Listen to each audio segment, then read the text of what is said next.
Olá, muito bom dia. Deus abençoe o seu dia. Deus abençoe a sua casa. Deus abençoe a sua família.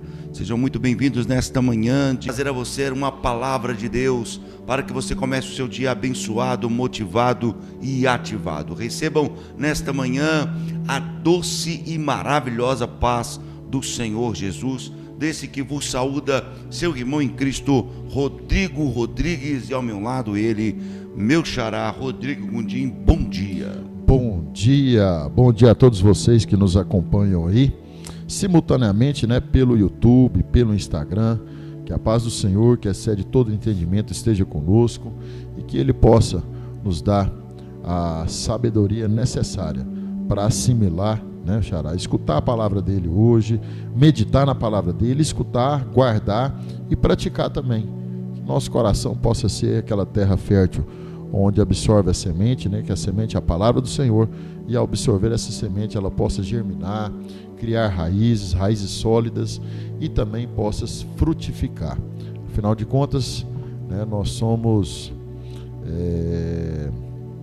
frutos de uma palavra, nós somos frutos do amor do Senhor, e se nós somos frutos, nós também temos a obrigação de frutificar e levar essa palavra adiante aos nossos irmãos. É isso aí, meu xará. Vamos lá. Vamos para o texto? Então, do versículo 4 ao versículo 8, fala da seguinte forma: porque assim, como temos muitos membros em um corpo, e nem todos os membros têm a mesma função, assim nós, que somos muitos, somos um só corpo em Cristo, e cada um membro uns dos outros. Então, tendo diferentes dons, segundo a graça que foi dada, se for profecia, profetizemos segundo a medida da fé. Se é ministério, seja em ministrar.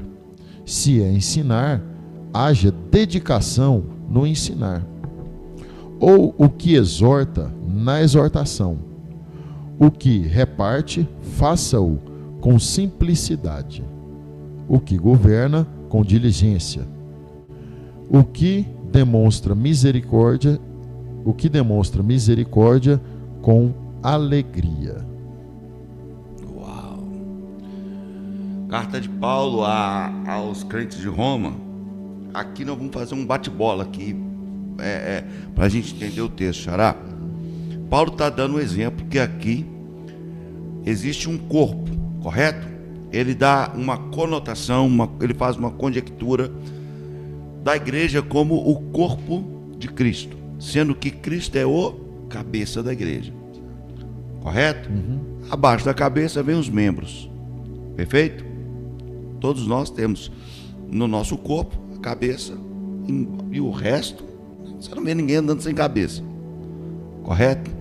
Está sem cabeça, está morto, ok? Então o cabeça é Cristo que vive, perfeito? Abaixo do corpo, abaixo da cabeça, pescoço para baixo, vem o quê? Os membros. Já viu gente sem mão? Já. Sem braço, sem perna, sem pé, sem nariz, Tem. Sem orelha. Porque o que não pode ficar é sem a cabeça. Porque Cristo é o cabeça. O resto é membro. Perfeito? A pergunta que eu te fiz no bastidor, vou repetir aqui ao vivo. Nós somos igreja do Senhor? Não. Uau! Que isso, xará? Você está falando sério isso? Nós somos igreja? A Bíblia fala que nós somos igreja? Não. A Bíblia não fala que nós somos igreja, não. Então, nós vamos aqui desconstruir essa ideia que colocaram na nossa mente que nós somos igreja. Correto? Correto. Então nós não somos igreja. Não. O que a Bíblia nos fala é que nós somos templo do Espírito Santo. Uau! Lugar de habitação do Altíssimo. Templo do Espírito Santo. Eu não sou igreja. Eu sou templo. Eu digo que eu sou igreja. Não. Você é templo. Qual é a diferença do templo e da igreja?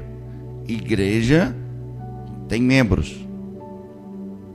Eu, como templo do Espírito Santo, eu sou a morada do Espírito, eu não sou igreja. Se a igreja existe membros, e um membro fora do corpo, ele não é igreja. Ele é simplesmente um membro amputado.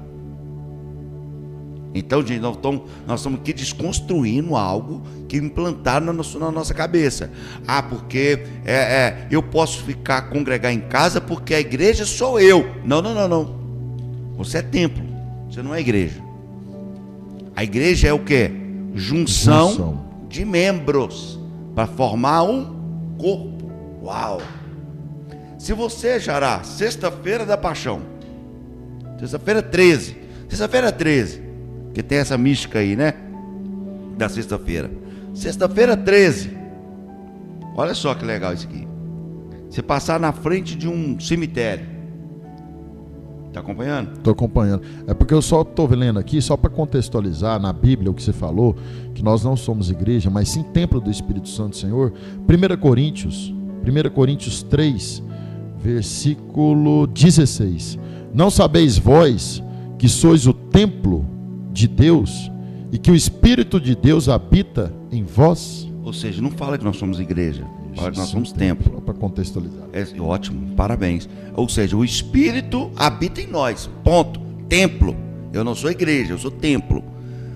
Sexta-feira 13, você está passando em frente, a gente não tem essa mística, mas vamos supor, meia-noite você está passando na frente de um cemitério, perfeito? Certo. Na frente do cemitério, de repente você vê um corpo, uma pessoa, um homem andando, mas sem um pé. Normal. É até vantajoso, porque você precisa correr, você ganha, você tem vantagem, né? Você está com os dois pés, você tem vantagem sobre ele, correto? Correto. Mas se na sexta-feira você está passando, na sexta-feira 13, você está passando em frente do cemitério e vê um pé sem um corpo,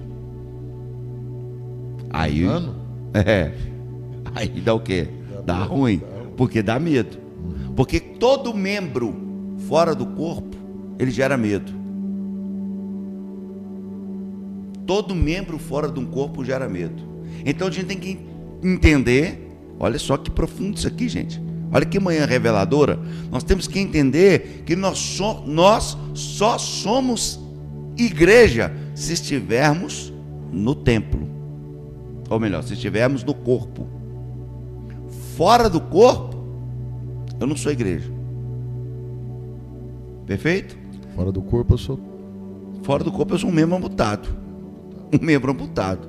E um membro amputado fora do corpo, ele gera o quê? Medo. Perfeito? Então, quebra essa ideia que você é igreja. Eu sou igreja. Porque depois da pandemia, vamos falar a verdade, muitas pessoas deixaram de congregar em uma igreja com a ideia de que a igreja sou eu que sou a igreja. Então, eu posso congregar na minha casa, porque a igreja... Não, para com isso. A igreja não é você. Você é templo do Espírito, ok. Mas a igreja não é você. Você é um membro do corpo de Cristo, que é a igreja do Senhor. Cristo é o cabeça da igreja. Se a gente puder ler depois, se você achar aí, Xará, o texto que fala que Cristo é o cabeça e nós somos os membros, eu não me recordo qual texto que tá inserido isso. Cristo é o cabeça e nós somos os membros. Olha para você ver, quando nós pensamos assim, que eu não preciso congregar porque eu sou igreja, você está equivocado. Você é um membro amputado do corpo, e membro amputado do corpo gera medo. Você é templo do Espírito, ok, porque a Bíblia diz que nós somos templos do Senhor, habitação do Altíssimo. Xará leu aqui o texto. Nós somos templo, nós não somos igreja. Igreja você só é se estiver inserida no corpo de Cristo, onde Cristo é o cabeça e nós somos os membros. Agora, olha só o que Paulo está dizendo. Porque assim como em um corpo tem muitos membros, e nem todos têm a mesma função. Olha que fantástico isso aqui, gente. Porque assim como em um corpo tem muitos membros, nem todos os membros têm a mesma função. Achou o texto? Achei.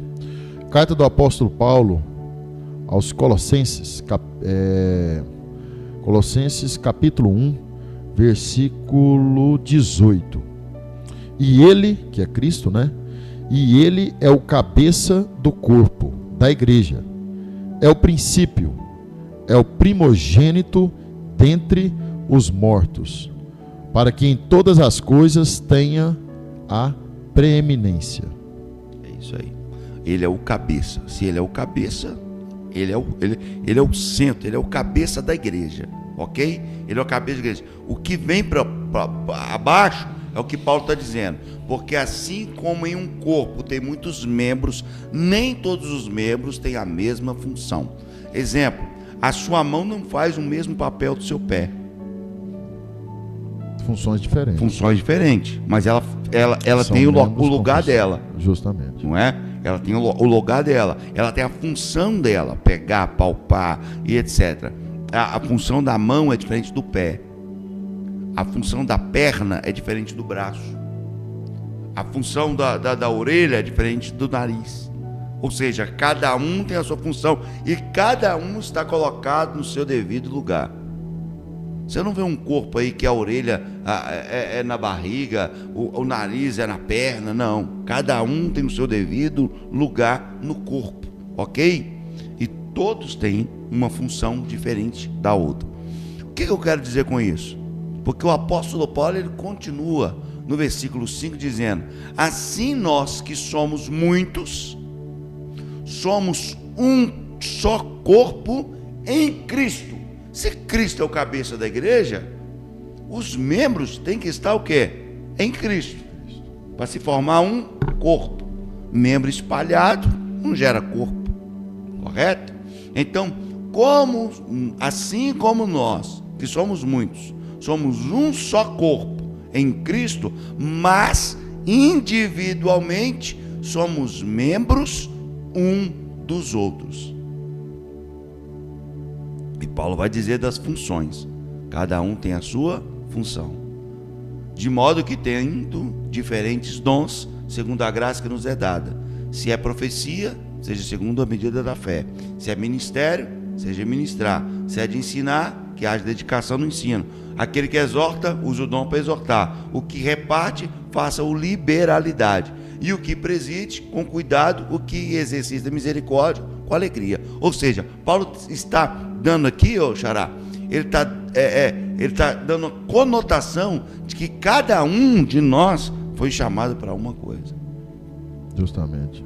Xará, a Bíblia ela é tão fantástica que ela é tão assim especial nessa parte de ensinamento, que é através de uma palavra, através de um versículo, através desse texto que nós lemos, aí nós entendemos a função nossa.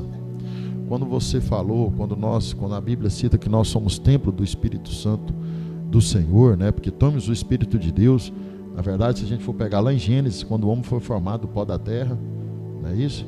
Do barro, do pó da terra, da argila, né? Muita gente usa esse termo, mas após isso aí, Deus fez o que? Ele soprou em nós o Espírito Santo do Senhor, né? Então, assim, aí nós podemos falar que nós somos um ser espiritual, porém num corpo material. Justamente. Né? Então aí já difere. Por isso que Paulo, quando nós falamos, aí como eu tive esse entendimento, quando Paulo fala que a nossa briga não é contra carne, nem contra sangue, sim contra principados e potestades. Justamente. Tá. Se a gente for pegar a partir desse princípio, agora pegando a partir do princípio do corpo, ou seja, nós só somos a igreja se nós tivermos o quê? Todo mundo junto, congregando e louvando ao Senhor. Sim. Certo? Prestando um Perfeito. culto de adoração. E com partindo desse princípio aí, seguindo essa linha de raciocínio, não tem como você, vamos falar assim, prestar um culto para o Senhor, Xará, se às vezes algum membro seu estiver faltando. Parece que fica meio assim, meio esquisito. Justamente. Né? O corpo não fica completo em si. Mas mesmo às vezes o corpo faltando algum membro, ele não pode deixar o quê? De prestar louvor a Deus. Verdade. Só que a gente só presta um louvor a Deus quando todos os membros, um louvor perfeito, creio eu, na minha conjectura, no meu entendimento, quando todos os membros estão envolvidos nessa atividade. E aí, me veio, quando eu estava estudando esse texto, meditando, me veio a seguinte o pensamento. Por exemplo, todos os membros, eles são importantes. E não é porque a minha mão está sadia que eu não posso, ela não pode deixar de preocupar com o meu pé. A minha mão está sadia, mas ela em si, ela não me leva a lugar nenhum. Quem me leva é meu pé. Se meu pé não estiver sadio, a minha mão fica estagnada. Então o corpo em si, quando eu estou tendo esse entendimento, que o corpo em si, cada membro tem que preocupar uns com os outros. Justo. Não adianta um corpo, por exemplo, se você comer muito açúcar, você vai gerar o quê? Uma diabetes em você. Justamente. Certo? Se você gerar uma diabetes, todo mundo, né, algumas pessoas, a maioria das pessoas, né, que adquire essa doença, né, a minha avó por parte de mãe teve, então assim, aí ela teve uma ferida no dedinho, aí ela amputa o dedinho, não cicatrizou, amputa o pé, não cicatriza, metade da perna, não cicatriza, a outra metade, não cicatriza, o toquinho da perna. O que eu aprendo quando nós falamos que nós somos corpo? O corpo, ele tem que cuidar um dos outros.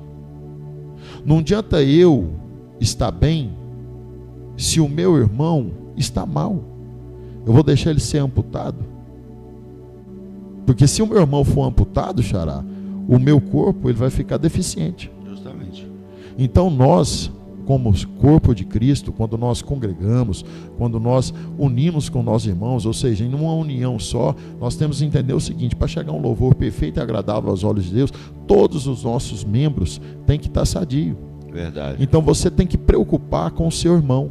Aí entra aquele mandamento do Senhor: amar a Deus sobre todas as coisas e ao próximo como a si mesmo.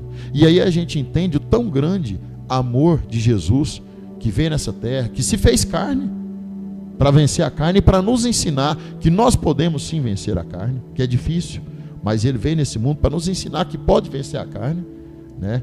Que ele sobressaiu, que ele venceu a carne, ele morreu na cruz para nós. Aí a gente entende o amor de Deus.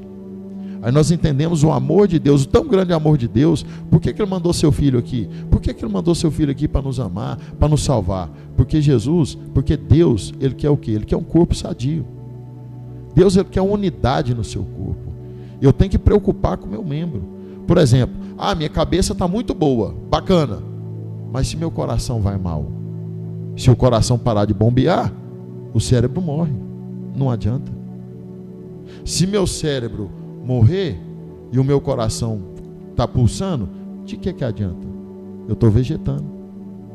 Então a gente tem que entender isso aí. Eu usei esses exemplos, né, de doença, de tudo mais, para nós entendermos que nós temos que preocupar sim com todo o corpo. Cuidar um dos outros. Cuidar um dos outros, para prestar um culto o quê? Racional, perfeito e agradável aos olhos do Pai, né? Não adianta nada, igual eu falei, não adianta nada eu estou bem e o meu irmão ali na igreja não está bem.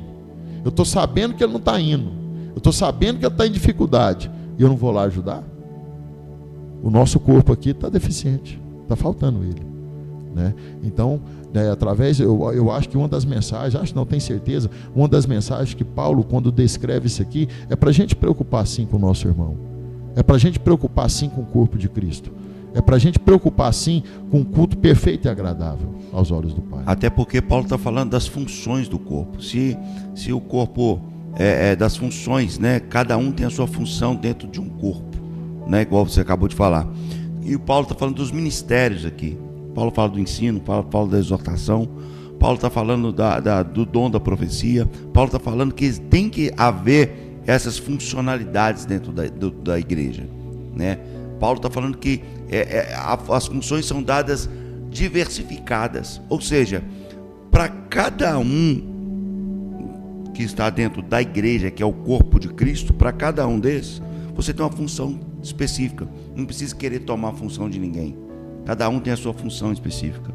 E o interessante, sabe o que é? É que Deus nos dá a oportunidade de cada um servir do jeito que é para ser servido na igreja. Cada um Deus dá a oportunidade de servir. Para cada um Deus chama para uma coisa. Imagina se todo mundo pregasse. Não haveria profecia, não haveria exortação, não haveria ensino. Se todo mundo ensinasse, não haveria nem quem ouvir, porque todo mundo ensina. Então Deus está dando oportunidade. Isso me faz lembrar, sabe de quê? Quando Deus chama Moisés e fala assim, está na hora de construir o tabernáculo. Aí Deus fala para o povo assim, fala para Moisés, fala para o povo trazer as ofertas para a construção do tabernáculo. Lembra? Aí Deus fala para Moisés, peça ao povo. Aí Moisés começa a pedir ao povo, quem tem ouro traz ouro, quem tem prata traz prata, quem tem bronze traz bronze, quem tem utensílio traz utensílio, quem tem gado traz gado. Por que Moisés pede de ouro a utensílio? É a chance de todo mundo participar. Contribuir com aquilo que foi proposto. Uau! Aí Deus te dá a chance. Exemplo, não tem ouro, como é que eu vou levar ouro? Não tem ouro, então eu não participo. Eu tenho ouro, mas não tem prata, como é que eu vou levar? Ou não tem prata, mas tem bronze. Eu não tenho bronze, mas tem utensílio. Como é que eu vou participar? Não, Deus está dando a oportunidade e a chance para todos participarem. E no templo, na igreja, no corpo de Cristo, Deus também dá a oportunidade de todos participarem. Porque todos nós temos uma vocação, todos nós temos um talento. Todos nós, dom é diferente de talento. Correto? Dom é diferente de talento. Talento você nasce com ele, dom você é agraciado por Deus. O que é dom na Bíblia? Presente. É um presente que Deus te dá. É um dom que Deus te dá para você exercer um ministério no corpo de Cristo. Correto? Então, talento você nasce. Você nasce com o talento de tocar, de cantar. Você nasce com a habilidade de falar em público. Você nasce com a habilidade de fazer network. Você nasce com a habilidade de ser simpático. Isso é habilidade. Cada um tem sua habilidade, tem o seu talento, mas dom é presente de Deus aos homens. Dom é o presente de Deus aos homens. Deus é o dom da revelação, da profecia, da língua. Deus é o dom da capacidade do ensino, de ser mestre, de ser o dom da cura, enfim. É dom, presente de Deus ao homem. Talento você nasce com ele, habilidade você nasce com ela. Agora, dom é Deus quem te dá. Então, quando Deus te dá o dom, e Deus, olha que legal, e Deus usa a sua habilidade no dom que ele quer usar. Justamente. Não, perdão. Deus dá o dom na habilidade, na sua habilidade que ele quer usar. Isso que é fantástico, Porque Deus não vai te dar um dom fora do contexto da sua habilidade. Então, isso é muito importante a gente frisar também, para que quando você agora entrar numa igreja, você vê, assim, olha, cada um está ali dentro da sua... Porque às vezes, Xará, a gente fala assim, nossa, mas fulano de tal serve há tantos anos como diácono na igreja, e ele nunca foi consagrado a um pastor, a um presbítero, um exemplo. Nunca foi consagrado a um evangelista. Por que ele não é consagrado a evangelista, a diácono, a um pastor? Porque ele serve muito bem como diácono. A posição dele. Ele faz com excelência aquilo que ele foi chamado. Então, se eu deslocar ele para qualquer outra parte, ele não vai fazer com excelência, porque a vocação dele está onde? No servir como diácono, ou como pastor, como evangelista, que seja. Só dei um exemplo. Então, gente, a gente tem que entender isso aqui também. Se todo mundo é pastor, quem vai ser o diácono? Se todo mundo é diácono, quem vai ser o membro? Se todo mundo é membro, quem vai ser o levita? Se todo mundo é o levita, quem vai ser o evangelista? Então, todos nós temos dentro do corpo de Cristo uma função. Justamente, Xará. E nós temos que saber. Quando a gente fala em função, todos nós, Xará, quando o Xará fala todos nós temos uma função, é porque todos nós temos um propósito, Então aí volta aquela parte do propósito. Qual que é seu propósito? Você está desenvolvendo ele? Ou às vezes você está cobiçando o propósito do irmão, Então assim, nós não podemos cobiçar o propósito do irmão. E eu volto a falar, você tem que ser melhor do que você foi ontem. Eu não tenho que ser melhor que o Xará. Eu tenho que ser melhor sobre mim. Hoje eu tenho que ser melhor do que o Rodrigo de ontem. Hoje eu tenho que ser melhor do que o Rodrigo de um mês atrás. A briga nossa é contra nós mesmos. Eu não tenho que ser melhor que o meu irmão. Eu tenho que me superar a cada dia. E como que eu me supero a cada dia? Cumprindo o quê? O meu propósito. Aprendendo mais. Estudando mais. Criando raiz, porque não adianta nada, Xará. Tem muitas pessoas que falam assim, nossa, Rodrigo, você tem um dom da fala.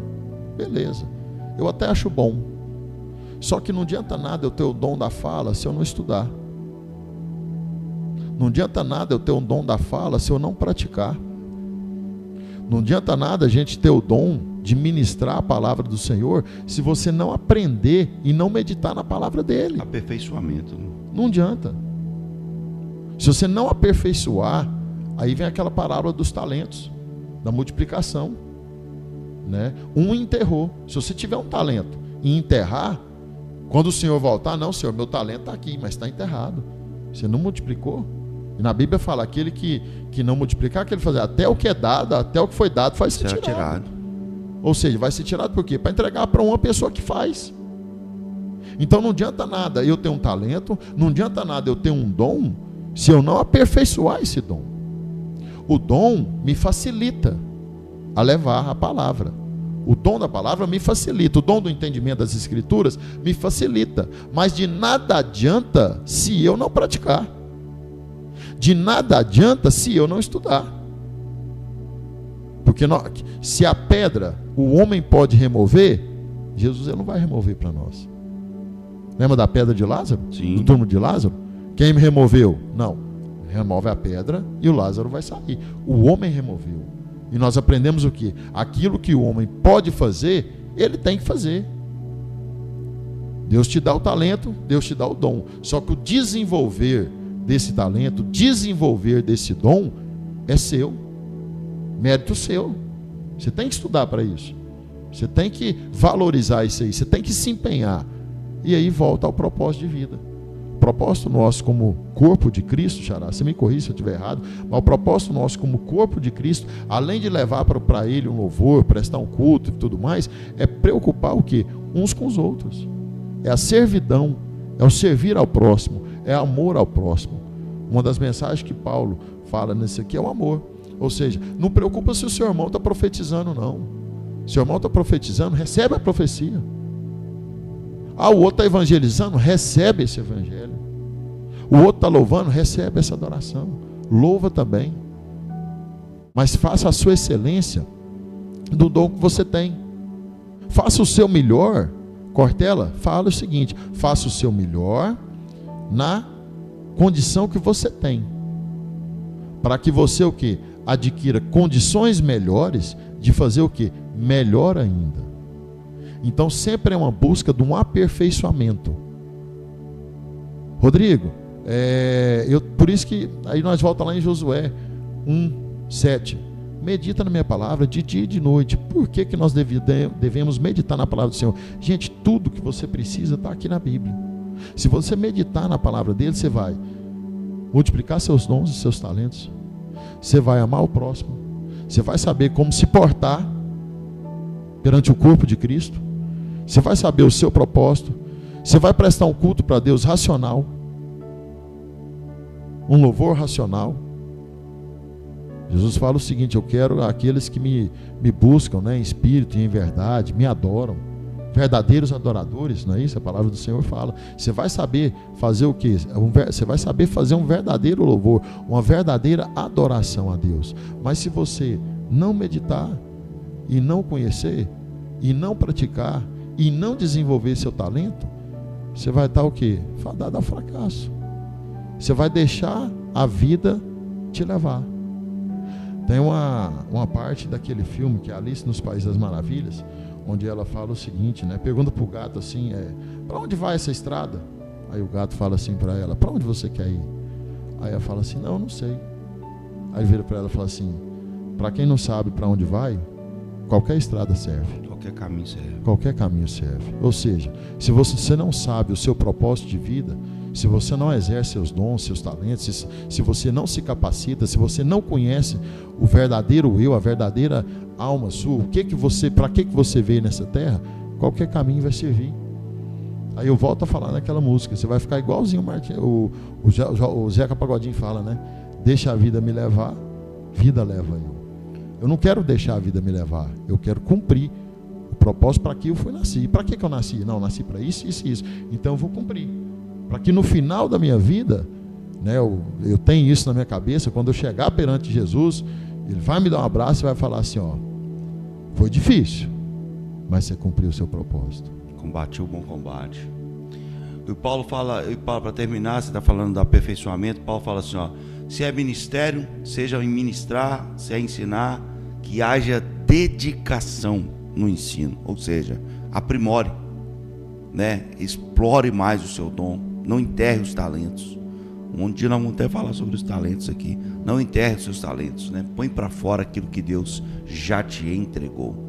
Com essa palavra, Deus abençoe o seu coração, Deus abençoe a sua vida. Vamos orar? Vamos orar. Pai querido, Pai de amor, obrigado, muito obrigado Deus, pela tua palavra, Pai. Senhor, Pai. Muito obrigado, ó Pai, porque o Senhor, ó Pai, está presente, ó Pai, se faz presente em nossas vidas. É verdade, vidas, Pai. Muito obrigado, ó Pai, porque primiciamos, ó Pai, por esse privilégio de primiciar nossas primeiras horas, ó Pai. É verdade. Falando com o Senhor, escutando a tua voz, ó Pai, cumprindo, ó Pai, o nosso propósito, ó Pai, mas acima de tudo, ó Pai, gerando intimidade com o Senhor, ó Pai. O Senhor vem estar conosco, ó Pai, no decorrer dessa quinta-feira, Pai. Nos deu uma quinta-feira, Pai, maravilhosa, Pai. Nos deu uma quinta-feira abençoada, produtiva, cheia de paz, ó Pai. Sei, ó Pai, que vamos ter tribulações, vamos ter guerras, ó Pai, mas se tivermos o Senhor, ó Pai, conosco, nenhuma guerra é perdida, Pai. É verdade, Deus. Se tivermos o Senhor, ó Pai, conosco, dentro de nós, ó Pai, unidos, ó Pai, andando juntos nos teus caminhos, ó Pai, vamos sobressair, ó Pai, a qualquer batalha, Pai. É verdade, Pai. O Senhor esteja conosco, ó Pai, nos agraciando em sabedoria, nos agraciando em conhecimento, ó Pai, nos agraciando, ó Pai, cada vez mais em intimidade com o Senhor, ó Pai. Em nome de Jesus. E que possamos, ó Pai, ter a sensibilidade, ó Pai. Nos dê a sensibilidade necessária para escutar a Tua voz. Nos dê a sensibilidade necessária para escutar, ó Pai, a Tua voz, ó Pai, o que o Senhor quer, ó Pai. Em nome de Jesus. Em nome de Jesus, ó Pai, que possamos estar atentos, ó Pai, à Tua voz, ó Pai, à Tua fala, à Tua conversa, ó Pai, no decorrer desse dia e no decorrer das nossas vidas, ó Pai. Esteja conosco, ó Pai, nos protegendo e nos guiando e nos livrando, ó Pai, de todo e qualquer mal. É isso que eu lhe peço e te agradeço, ó Pai, em nome do Seu Filho amado. Amém, Senhor. Amém. E graças a Deus. Que Deus em Cristo te abençoe poderosamente, que a graça do Eterno te alcance e que você seja abençoado em tudo que você fizer, onde colocar a mão, que Deus coloque a sua bênção. Deus abençoe a sua vida. Um abraço afetuoso e até amanhã, Deus assim nos permitir. Amém. Que a paz de Deus, que excede todo entendimento, guarde os nossos corações e as nossas mentes, através de Cristo Jesus.